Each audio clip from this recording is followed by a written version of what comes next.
nos encontramos nuevamente en la isla de La Gomera para tratar un aspecto básico y esencial del patrimonio arqueológico en Canarias, el método de intervención arqueológica.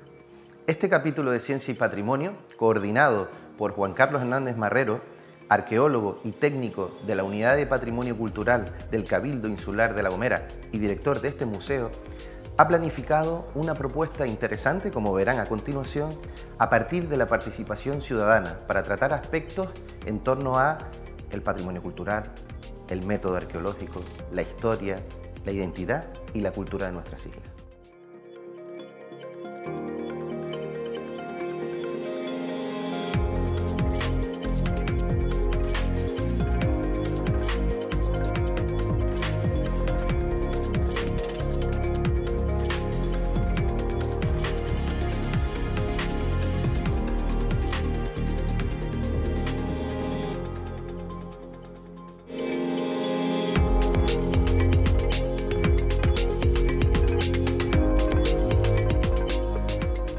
Cuando el programa de Enseñas Patrimonio nos invita a explicar lo que es una excavación arqueológica, nosotros nos planteamos, por la naturaleza de este mismo programa, hacerlo de forma distinta, no hacerlo no utilizar a profesionales del ramo, sino que fueran los mismos vecinos y vecinas de la isla de La Gomera los que explicaran cada una de las fases de lo que es una excavación arqueológica. ¿Por qué? Bueno, pues hay tres motivos principalmente. El primero de ellos es que nosotros creemos fervientemente en la colaboración, en el trabajo en red, en la participación, etcétera, etcétera, ¿no? Entonces, ¿quién mejor que las vecinas y los vecinos de la isla para explicar un proceso por el cual nos vamos a acopiar de una historia que les pertenece, ¿no? ¿Qué otras cosas conseguimos con la participación de las vecinas y de los vecinos de la isla? Conseguimos algo que es importantísimo. Ya verán cómo a lo largo de esta participación, de los testimonios, van saliendo a la superficie no solamente elementos importantísimos del patrimonio cultural inmaterial de la isla, sino aspectos personales, del día a día, de la comunidad, y que esto podamos establecer una relación directa con el método arqueológico más extendido, que es la excavación arqueológica. Para nosotros es un lujo, aparte de esas otras cuestiones de naturaleza didáctica, de aprendizaje, de pasar un ratito entretenido también, pues tiene ese otro aspecto de entregar una parte de tu vida privada, digamos, de tu trabajo, a la explicación de lo que es la excavación arqueológica. Hemos querido que apareciera representado todo el espectro, digamos, de la sociedad, ¿no? de la isla.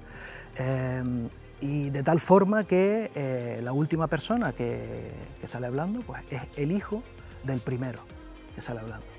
Entonces con eso cerramos, digamos, ese círculo de participación de vecinos que están de alguna forma cercanos al patrimonio, a la historia de la isla, ¿no?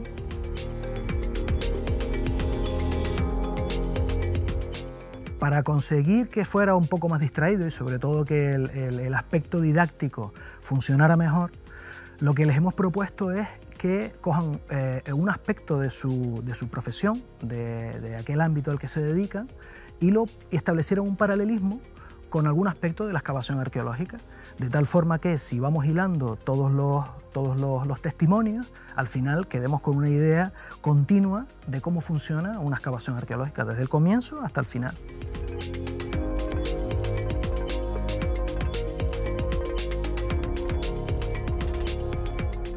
La actual Ley de 2019 de Patrimonio Cultural de Canarias encomienda, entre otros, a los agentes de medio ambiente la protección del patrimonio etnográfico, cultural y arqueológico. Y por eso estamos hoy aquí hablando con un agente de medio ambiente.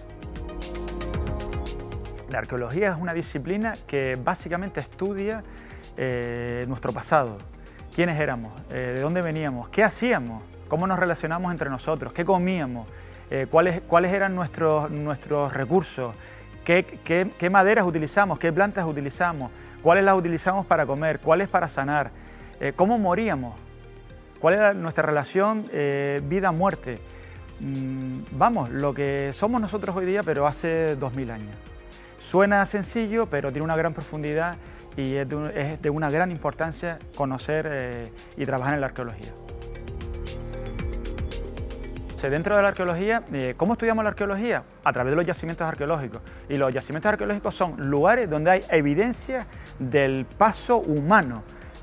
Por ejemplo, una cueva de habitación, o una cueva de enterramiento, o un lugar donde nosotros podemos observar que se estuvieron extrayendo productos del mar, por ejemplo, un conchero, o un lugar en el territorio donde, por ejemplo, hemos observado que se extraían piedras para fabricar sus herramientas. Por ejemplo, ¿esto sería un yacimiento dentro de 2000 años? Posiblemente sí, si quedaran evidencias aquí aún estables, visibles del lugar, ¿no? O sea, somos la prehistoria del futuro. Entonces, fíjense ustedes lo importante que es no alterar los yacimientos arqueológicos, porque si alteramos los yacimientos arqueológicos, ¿cómo podríamos reconstruir certeramente nuestro pasado? Es muy difícil. Por ejemplo, en nuestro trabajo, cuando se produce un incendio, pues tenemos que investigar la causa del incendio. Entonces, el área, lo que nosotros denominamos el área de inicio, intentamos no alterarla en la extinción del incendio, con las mangueras, con los sachos, con las herramientas. ¿Por qué? Porque ahí es donde podemos encontrar, por ejemplo, un cable que se soltó de un tendido eléctrico, o podemos encontrar los restos de una radial o de una soldadura, y ahí podemos nosotros reconstruir no solo hacia dónde avanzó el incendio, sino verdaderamente la causa. Pues un yacimiento arqueológico es lo mismo. Si nosotros entramos en una cueva de enterramiento, sacamos los huesos, nos los llevamos, los alteramos, cuando el arqueólogo llegue, pues quizás le va a costar muchísimo más reconstruir cómo estaba la persona, con qué elementos estaba la persona, dónde estaba ubicado, la forma, si estaba solo, si estaba acompañado. Por eso es fundamental cuando nos enfrentemos y nos encontremos, interactuemos en un yacimiento arqueológico, es observarlo, disfrutarlo, pero enseguida contactar con las personas responsables del patrimonio arqueológico, que son los arqueólogos de las unidades de los cabildos. En mi ámbito de profesión profesional, pues cuando un paciente entra por un servicio de urgencia, nuestra misión fundamental es, primero de todo, estabilizarlo y garantizar que su vida no corra peligro. Lo mismo que va a suceder en una intervención urgente en arqueología. Posteriormente, lo que haremos es tener al paciente ingresado, hacer las pruebas diagnósticas oportunas, específicas. En muchas ocasiones necesitaremos el conocimiento que aportan los especialistas, pues en mi caso yo soy neurólogo, y posteriormente pues poner el tratamiento óptimo. Esto en la arqueología pues también necesita para esa investigación de esos especialistas, ¿no? Y sabemos que los tenemos, pues por ejemplo en función del tipo de material que vamos a estudiar, madera, cerámica, monedas, restos óseos, semillas. Los hay también en función del tipo de yacimiento. No es lo mismo pues, el método en un yacimiento subacuático que el método en un yacimiento terrestre. También muchas veces tendremos que tirar de especialistas en arqueología en determinados periodos históricos, en datación. Bueno, pues aquí vemos un poco el paralelismo que tenemos en dos áreas del conocimiento tan dispares aparentemente como la arqueología y la medicina. Bueno, continuando un poco con el hilo en este paralelismo entre la sanidad, la salud y la arqueología, pues hay que recordar que ambos utilizan el método científico, ambos requieren rigor, no podemos permitir sesgos que nos van a cometer errores tanto con nuestros pacientes como con nuestra historia, y precisamos de una actualización en ambas ciencias. No nos podemos quedar con los métodos o con los conocimientos actuales, sino que tenemos que ir avanzando en función de avanza la tecnología y la ciencia. Bueno, de hecho, tanto es así que en medicina hay diagnósticos que a día de hoy sabemos que no podemos hacer y que en el futuro serán posibles, como la genética molecular, por ejemplo, muchas áreas, y en la arqueología pasa un tanto de lo mismo. Muchos yacimientos se mantienen sin excavar porque se sabe que no tenemos las técnicas hoy en día, o que se supone que en el futuro se tendrán técnicas para una mejor investigación de esos terrenos.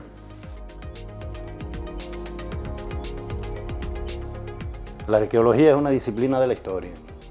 La arqueología es una disciplina de la historia, y dentro de la arqueología tenemos las excavaciones arqueológicas. Una excavación arqueológica es un método abrasivo, destructivo, porque Cualquier cosa que nosotros movamos, que saquemos de ella, no puede ser puesto otra vez donde estaba. Por eso todo tiene que estar bien datado, bien documentado, bien medido y bien custodiado, bien guardado. En la excavación arqueológica es muy importante mirar lo que es la estratigrafía. Vamos a imaginar que la tarta es un trozo de tierra en un yacimiento arqueológico. Entonces nosotros no sabemos lo que nos vamos a encontrar. Cuando vamos a excavar no sabemos cuántas capas de sedimento tiene, igual que no sabemos cuántas capas o cuántos sabores tiene la tarta. Si algún sabor se puede haber mezclado, igual que se puede haber mezclado alguna capa de sedimento. Si ha caído en la excavación, si ha caído techo, si se ha mezclado suelo, si ha entrado algún animal y ha hecho alguna madriguera, si el hombre ha vuelto a reutilizar la cueva desde que se abandonó hasta el día de hoy. Pero no creen que esto siempre está tan ordenado. La capa superior es como en la tarta, es lo último que pusimos, es el terreno que tenemos recientemente y según vamos bajando las capas va siendo más antiguo. El bizcocho es la base, luego tenemos un sabor, podemos volver a tener otra vez bizcocho, podemos volver a tener otra vez otro sabor y puede siempre haber algún elemento que lo distorsione, como puede ser un conejo que haya hecho una madriguera, insectos, aves, el ser humano de nuevo, el viento que haya mezclado. ¿Dónde excavamos en un yacimiento? Los arqueólogos ensayan donde creen que van a recibir más información, reservando siempre una parte. Cerca de un muro, en el fondo de la cueva, donde se haya hecho fuego. Entonces vamos levantando capa a capa, cualquier detalle nos sirve, nos fijamos en el grano, en la humedad, en los colores, en la textura. El resultado de una buena excavación es como una buena tarta, depende de los métodos de cocción, de los útiles que utilice, de los productos que tenga, vas a obtener al final un buen resultado, una buena tarta. Pues igual pasa con la arqueología. Si tú conoces todos los métodos, si conoces todos los procesos y conoces todo, será más veraz que un trabajo mal hecho. Yo soy Jesús Peñadaria, geógrafo. Bueno, pues por vinculación familiar y también por relación profesional, pues conozco bastante bien el tema de la cultura de las palmas guaraperas y hemos hecho algunos trabajos así de etnografía acerca del tema de palmas guaraperas. El método de la excavación arqueológica y el método para curar las propias palmas tienen bastantes similitudes, diría yo, ¿no? Tanto por un método, por el cuidado, por la delicadeza que hay que tener, tanto para curar una palma, desde que la despencas hasta que empiezas a curarla, pues con un formón estás incidiendo y quitando algunas capas. También el método de excavación arqueológica debe tener cuidado, ¿no? En una parte con las palmas para no poner en riesgo la salud del propio ejemplar de palma y bueno, pues en el caso de la excavación por no alterar el orden que tienen las cosas que se han ido depositando con los siglos, ¿no? Bueno, tú llegas a un sitio donde potencialmente vas a encontrar unos restos arqueológicos y no te pones a excavar así como así, ¿no? Como hablábamos antes, pues tienes un método, en este caso pues hablaríamos de sentar, de poner, de imaginar, de marcar unas cuadrículas en forma de malla, ¿no? Para poder trabajar y bueno, pues para establecer la prioridad en una zona u otra de la propia excavación. Esto se hace además por tres motivos principales. Uno que sería, pues dejamos la excavación, pues yo qué sé, por falta de financiación y volvemos dentro de 4 años, retomamos donde lo dejamos, ¿no? En esas cuadrículas que tenemos anotadas. En segundo lugar, pues por la propia interpretación que estás haciendo en la misma excavación, en qué parte de la excavación estás haciendo, por interpretar, por entender, ¿no? Gracias a ese método. Y en tercer lugar, esa malla no queda solamente en la excavación que estás haciendo, sino que además forma parte de una malla mucho mayor a escala planetaria, es decir, en coordenadas UTM, en coordenadas de posición geográfica en el planeta, ¿no? Si tú sacas una concha, sacas una moneda antigua, pues ella tiene su localización a nivel planetario en esas coordenadas UTM que se basan en las verticales y en las horizontales, en X, Y, pero a su vez también en la profundidad, en una en una coordenada de profundidad. Sí, en una excavación arqueológica tú estás decapando, estás quitando capitas todos los días en búsqueda de esos tesoros. En el caso de una palma guarapera, pues mira, yo qué sé, con un formón estás todos los días quitando una pequeña dermis, una capita, para que emane ese guarapo, que es el tesoro que esconde la palma. Luego es cierto que en el método arqueológico pues se hacen catas de hasta 10 centímetros para medir esas profundidades. Igual el paralelismo en una palma es cuando se enferma y tienes que meter 10 centímetros de golpe o sacarle 10 centímetros de carne para evitar una enfermedad. En el método arqueológico, por ejemplo, a veces hay que adaptarse un poco a la topografía. En el caso de las palmas, pues, tal vez hay que adaptarse un poco al clima, a la inclinación, para que el viento no te tire las gotas de guarapo fuera del balde, como quien dice, pero bueno, la similitud principal es esa, ¿no? El ir decapando con un formón todos los días, incidiendo, quitando una capita para que emane el guarapo, y en el caso del método arqueológico, pues la paleta, ¿no? Estás quitando todos los días una pequeñita capa con mucha delicadeza, pues para no estropear el sitio en el que estás trabajando, ¿no? Profundizando sobre la segunda parte, y como ya lo nombró Jesús, los arqueólogos, bueno, el método de excavación que utilizan es un poco agresivo. Se tienen que quitar capas para poder entenderlas. Entonces, han utilizado en esta segunda parte que ha nombrado Jesús, un sistema de información geográfica. Esto quiere decir que con esta fotografía lo que ellos hacen es que la llevan a un sistema informático y pueden recrear capa a capa lo que ya han tenido que retirar. Y esto hace que tengan una dimensión tridimensional de la excavación, una ubicación geográfica exacta de cada elemento que hay en la excavación. Esto, por supuesto, antiguamente había que dibujarlo, ahora tenemos pues la información rápida y veraz. Es totalmente fiable a través de este nuevo método. Lo interesante de la arqueología y el arte es que ambos nos dan muchísima información de nuestro pasado. Saber de arte es conocer de dónde venimos, qué pensábamos, en qué creían, en qué creemos, qué sentimos, y la arqueología es lo mismo.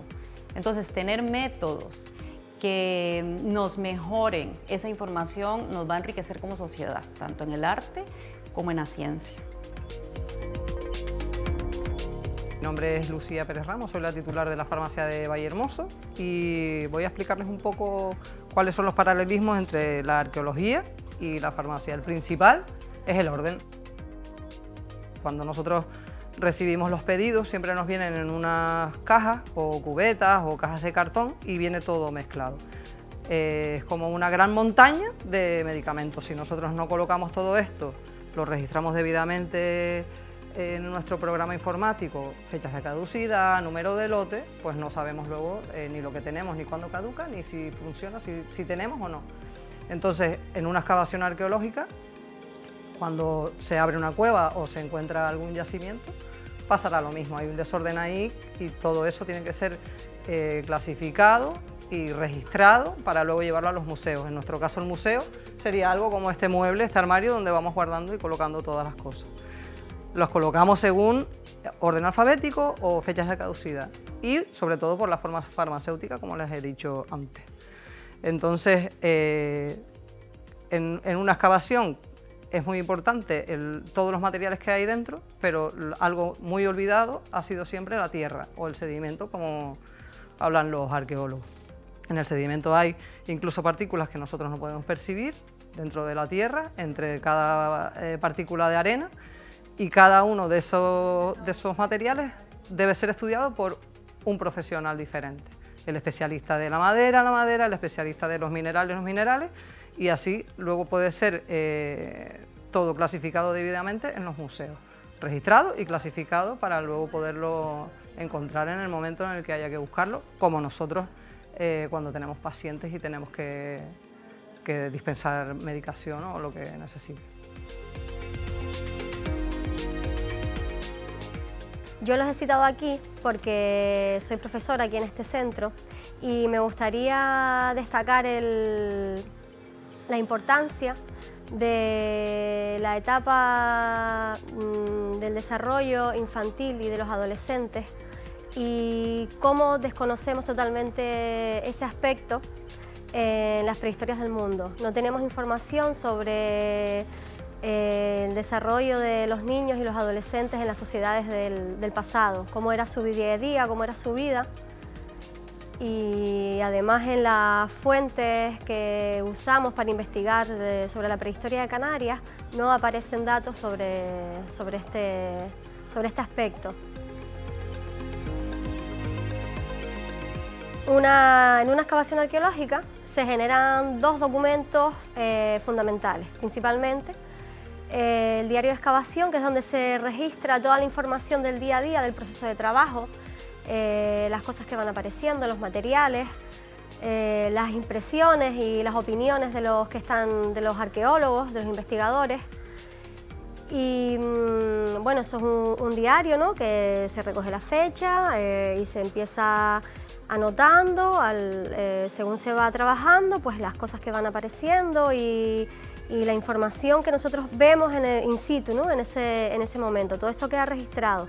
Cuando termina la excavación, cada especialista hace su trabajo, su investigación sobre los materiales que ha recibido de esa excavación y obtiene una información. Esa información se entrega al director de la excavación y se vuelca en una memoria final. La memoria final recoge la información completa del proceso de excavación. Y un paralelismo con mi trabajo como docente, tengo que enseñar a los alumnos, acompañarlos y evaluarlos. Para evaluarlos necesito llevar un seguimiento diario del proceso de aprendizaje de los niños en el aula. Entonces, todas las sesiones yo tengo que recoger en un registro anecdótico, en un diario, en una programación de aula, todo el proceso de aprendizaje del alumnado, día a día, ¿no? Si viene motivado, si no viene motivado, lo que ha aprendido, lo que le cuesta, cómo evoluciona. Y cuando termina el curso, tengo que entregar una memoria final en la que recojo toda la información de cómo ha sido el proceso de enseñanza-aprendizaje, ¿no?, desde el inicio del curso hasta el final. Cuando una excavación termina, ese lugar ha sido totalmente vaciado de contenido, de material, ¿no? Entonces queda un hueco, ¿no? Y el hueco se cierra, se rellena, se tapa y se cierra porque es importante conservar lo que queda para más adelante volver a excavar ese yacimiento. Cuando se entrega la memoria de excavación puede a veces quedarse guardando polvo en un armario de la administración o puede llegar a la gente ya sea en charlas, publicaciones, etc. O también puede irse a una revista científica, pero el problema de eso es que solo leen los científicos que tienen buen inglés porque se publican en inglés. Las excavaciones arqueológicas sirven para recopilar nuestra historia, que al fin y al cabo es muy larga. Nuestra prehistoria dura 1500 años. Es mucha experiencia. Entonces, imagínate perder toda esa experiencia. Nosotros, las sociedades que vienen ahora, necesitamos esas experiencias para resolver problemas que ya han pasado anteriormente, como por ejemplo el cambio climático. También queremos esa información para entender cómo éramos, cómo fuimos. Si no, ¿cómo vamos a entender cómo somos ahora?